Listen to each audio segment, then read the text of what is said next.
सभी को नमस्कार। मैं हूं शंकर गुरु। करते हैं आज का सेशन शुरू। रेलवे में सिलेक्टेड कैंडिडेट हमारे सामने हैं, हमारे सेशन में आए हुए हैं, हमारे स्टूडियो में आए हुए हैं। उनसे हम इंटरव्यू के तौर पर बातचीत करेंगे। और सबसे पहले अपना नाम बता दें। मेरा नाम निशा रानी हुआ, आसनसोल डिवीज़न में है, मतलब ईस्टर्न रेलवे के आसनसोल डिवीज़न में है और इंजीनियरिंग डिपार्टमेंट में। तो नेगेटिव कम लिए थे और फिर मेरा देखा जाए तो नेगेटिव हटा करके 78 मार्क्स लाए थे। अराउंड 30,000 आ जाता है। अच्छा, एनपीएस काट करके इनके हाथ में जो है अराउंड लगभग 30,000 के लगभग आता है अभी। और उस हिसाब से अभी भी एग्ज़ाम देते हैं तो अच्छा स्कोर आता है। कि क्या आपके रिजल्ट में कुछ परेशानियां आया, कितनी बड़ी चुनौती रहा, उसको बताएंगे थोड़ा। गांव में तो बहुत ज़्यादा बाधा आता है, क्योंकि लड़की लोग को पढ़ने के लिए बाहर भेजना ही बहुत मुश्किल होता है। मैथ रीजनिंग भी अच्छा था। यदि आप तैयारी कर रहे हैं लगातार तो उसमें भी आप अच्छा स्कोर कर सकते हैं।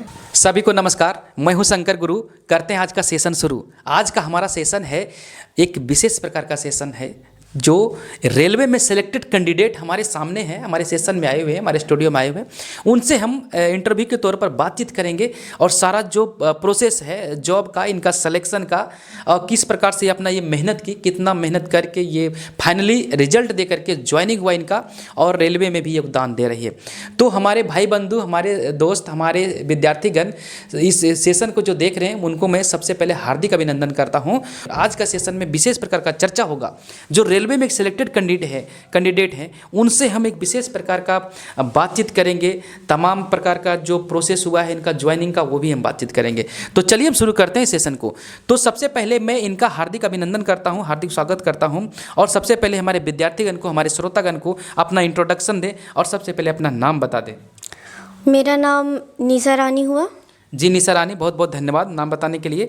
तो अभी आपका जो सिलेक्शन है आरआरबी में या आरआरसी के थ्रू से हुआ था? मेरा सिलेक्शन आरआरसी 2019 के थ्रू हुआ था। अभी आप किस पोस्ट पर हैं, किस डिपार्टमेंट में है, किस डिवीजन में है, ये बता दें।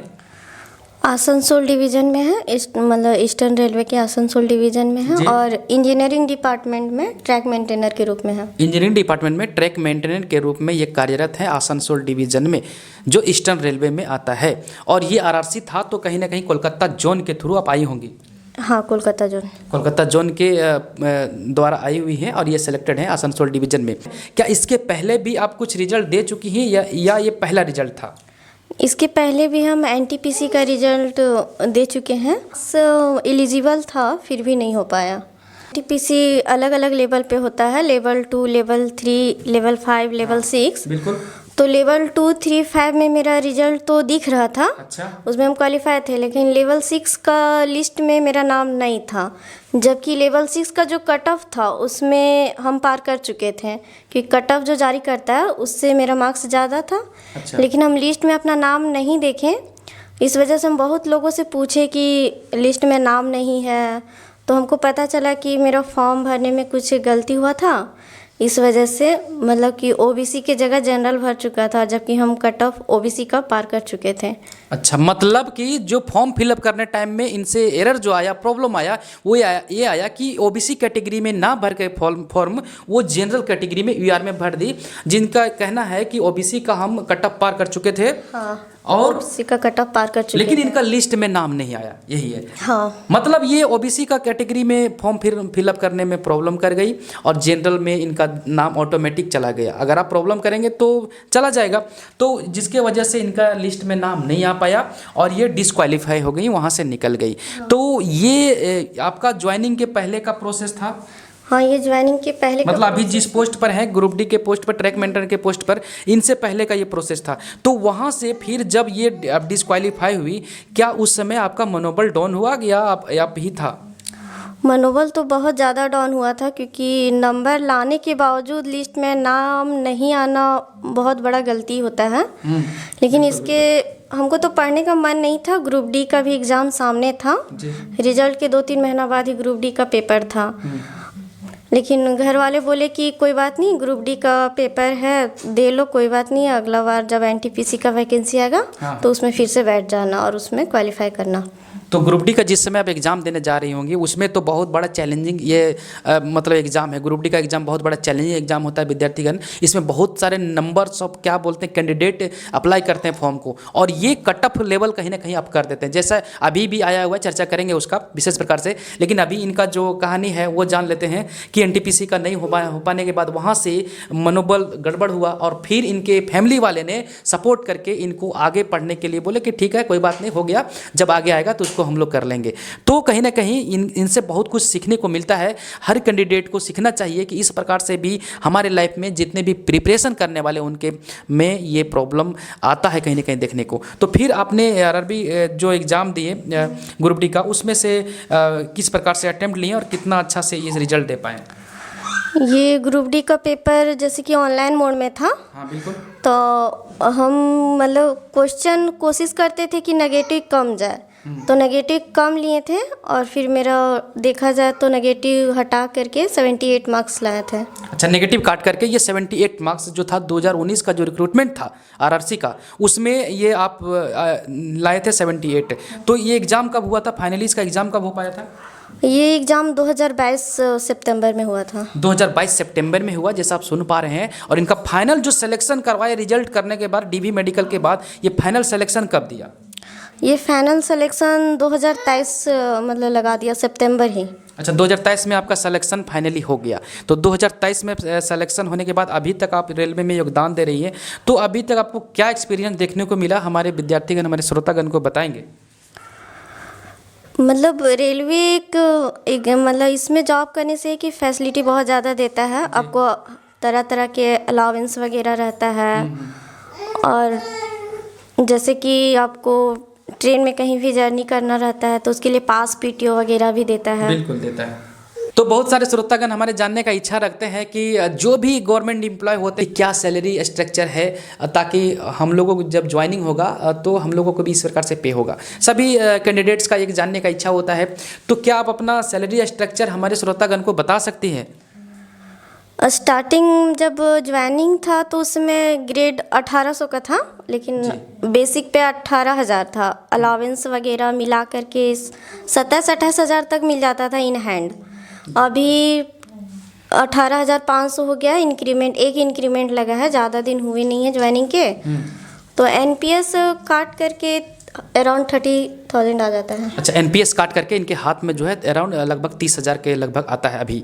तो इनमें जो बेसिक पे बोल रहे हैं 18,000 है, इसमें अलाउंस एक तो महंगाई भत्ता होगा जिसको डियरनेस अलाउंस बोलते हैं, डीए, वो सभी गवर्नमेंट जो भी एम्प्लॉय होते हैं उनको दिया जाता है। डीए महंगाई भत्ता हर एक 6 महीना में 3% 4% जैसा भी हो, वो इंक्रीमेंट के रूप में आता है। जनवरी और एक जुलाई में 2 बार देखने को मिलता है, और एक बार इंक्रीमेंट देखने को मिलेगा आपको जुलाई में या जनवरी में, जिस स्टाफ का, जिसके एम्प्लॉय का जहाँ पर लगता है वहीं पर वो 6 महीना में नहीं, 6 महीना में डीए लगता है और 1 साल में एक बार इंक्रीमेंट लगता है।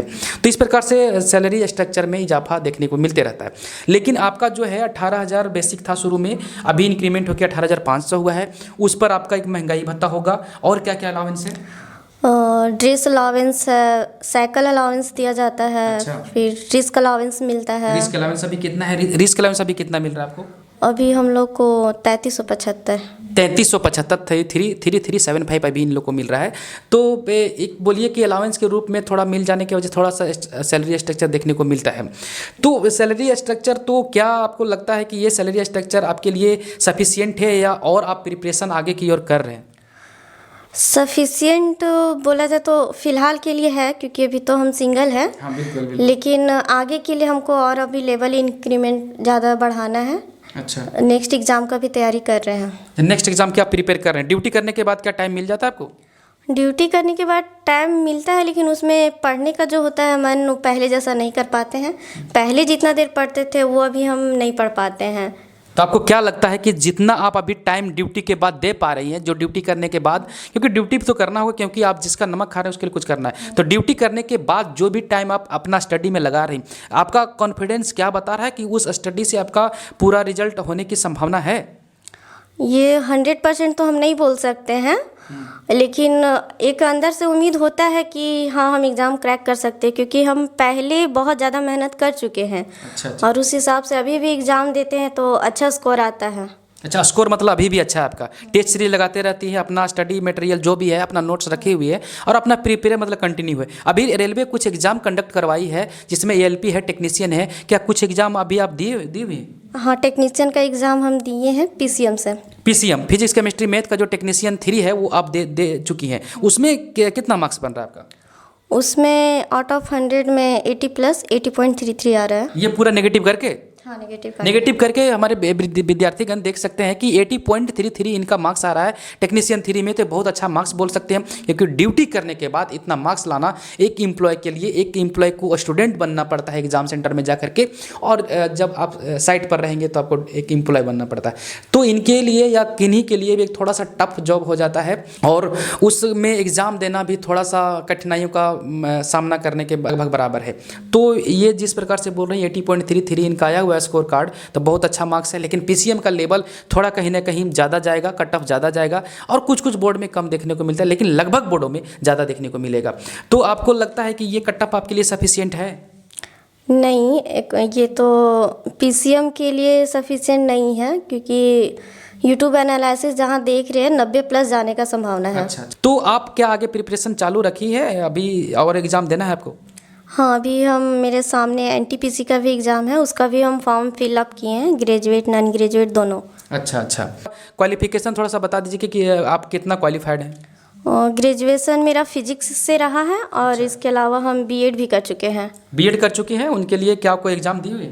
हाँ, बीएड के लिए जैसा कि पता है सीटेट एग्ज़ाम होता है, उसको क्वालिफाई करना पड़ता है, वो सीटेट एग्ज़ाम भी हम क्वालिफाई किए हैं। चलिए, बहुत बहुत बधाई कि ये सीटेट भी क्वालिफाई है, और बहुत अच्छा लगा सुन करके कि इतना मेहनत करती है, और ये इनसे सीखना चाहिए। और भी जितने भी हमारे सिस्टर हैं, बहन लोग हैं, जितने भी हैं ये लड़की लोग हैं, उनको सीखना चाहिए कि इतना मेहनत करने के बाद, ड्यूटी करने के बाद भी अपना स्टडी को चालू रखिए, अपना प्रिपरेशन चालू रखी हुई है।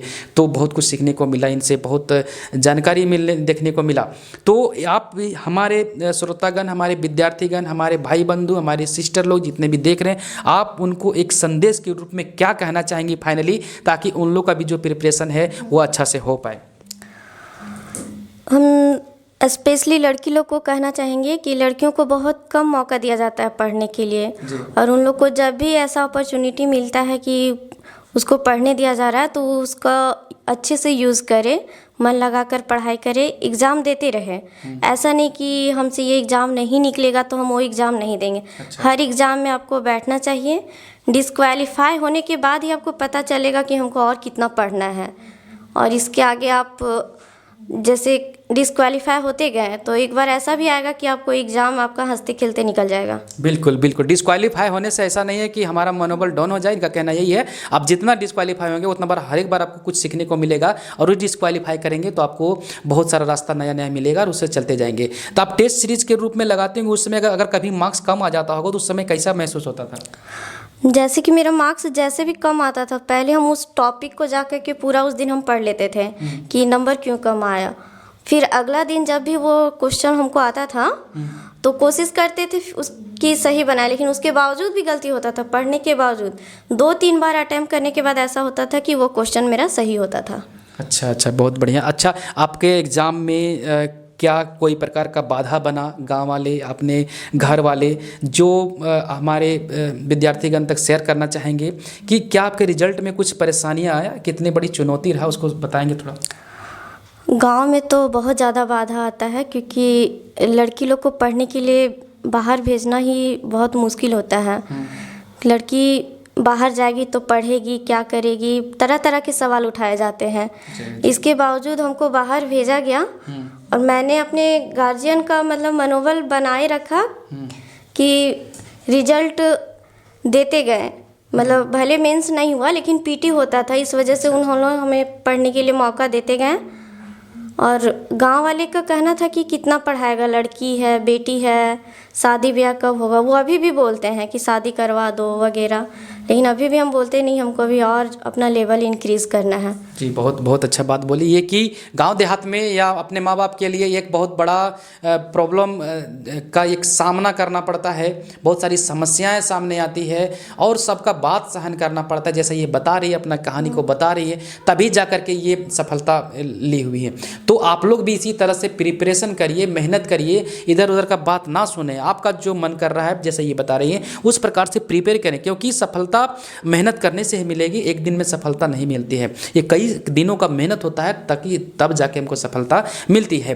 तो इनसे जो भी आप देख रहे हैं, सुन रहे हैं, आप अपने झांकिए अपने अंदर और समझिए। अच्छा, एक चीज़ और कहना चाहेंगे लास्ट में कि अभी आरआरबी ग्रुप डी का जो एक रिक्रूटमेंट आया है उसको आप किस प्रकार से देख रही हैं और हमारे जो भी भाई बंधु तैयारी कर रहे हैं उन तक क्या मैसेज देना चाहते हैं? पहले तो जैसे ग्रुप डी में आपका, हम जहाँ एग्ज़ाम दिए थे उसमें साइंस पोर्शन ज़्यादा था। अच्छा, यदि आप साइंस का बेसिक NCERT 6 to 10 कर लें तो काफ़ी हेल्पफुल रहेगा। साइंस के बताए। और मैथ रीजनिंग का जो लेवल था उस टाइम कैसा था?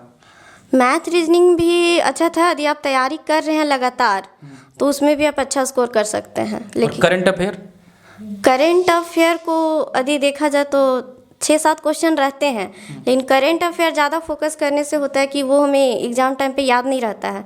इससे अच्छा है कि हम मैथ रीजनिंग और जीएस पे ज़्यादा फोकस करें। अच्छा, मैथ रीजनिंग और जीएस पर ज़्यादा फोकस करें। जो अभी आरआरबी ग्रुप डी का भी फॉर्म फिलअप करेंगे, 23 जनवरी से स्टार्ट होगा इसका फॉर्म फिलअप होना, और जो भी अभी इसका जो प्रोसेसिंग में लगे होंगे, अपना जो प्रिपरेशन कर रहे हैं विद्यार्थीगण बढ़िया से करें, और ताकि आप भी इसी स्टेज पर आएँ और बढ़िया से करके अपने माँ बाप के लिए कुछ कर जाएँ और रिजल्ट हो जाए। देखिए, कोई भी जॉब छोटा या बड़ा नहीं होता है, उस जॉब को अगर छोटा है तो देखिए जिस तरह ये अभी ग्रुप डी में सबसे लेवल 1 सबसे नीचे का जॉब होता है, लेकिन इनके पास एक बैकअप है, फाइनेंशियल प्रॉब्लम नहीं है, तो ये अब अगला प्रिपरेशन भी अच्छा से कर रहे हैं। उसी तरह से आप भी बढ़िया से करिए, कोई भी सेट हो जाइए पहले, उसके बाद आप प्रिपेयर करने का मौका तो मिलेगा, क्योंकि प्रिपरेशन अगर जो ग्रुप डी निकाल सकता है वो हर एग्जाम को निकाल सकता है लगभग, मेरे अनुसार। आपका क्या राय है इसमें?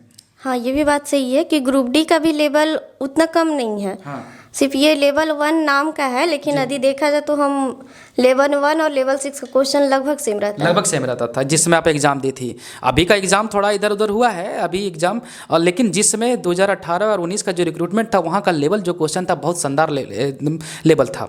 तो प्रिपरेशन आप ऐसा मत सोचिए, ग्रुप डी का एग्ज़ाम में क्वेश्चन सिंपल आते हैं, बहुत अच्छे क्वालिटी के क्वेश्चन होते हैं, और यही प्रिपरेशन आपका अप लेवल में भी पूछा जाता है। तो डरने की बात नहीं है, बढ़िया से प्रिपेयर होइए। अगर आपका कोई भी रिजल्ट होना शुरू हो जाता है तो आगे के रिजल्ट लगभग होना शुरू हो जाता है।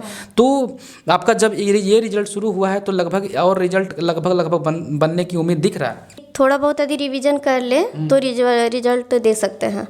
चलिए, बहुत बहुत आपका इसमें योगदान रहा, और बहुत आप अचीवमेंट जो लिए हैं, बहुत कठिनाइयों का सामना करके लिए हैं।